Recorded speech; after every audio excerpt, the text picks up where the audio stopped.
Now let's walk through how to use the Emerade auto-injector, and you can follow along with the training device. Please repeat as necessary until you feel confident with how to use the Emerade. In an emergency, remember to take the time you need to review the instructions on the label. Step 1. Hold the Emerade and remove the needle shield. Do not remove the shield until you need to use the device. Step 2. Press the needle tip against the individual's mid-outer thigh until a click can be heard.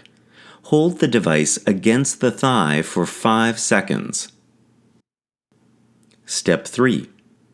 When a dose of epinephrine has been given, the plunger is visible in the window, and you can check by lifting the label at the picture of the arrow.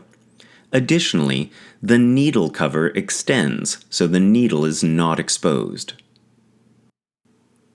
Step 4. Keep the used device accessible and ready to give to emergency medical personnel. Note the time that this first dose of epinephrine was given. Step 5. Call 911 or local emergency medical services and monitor the individual's symptoms until emergency medical services arrive. You should administer a second dose of epinephrine as early as 5 minutes after the first dose if symptoms have not improved.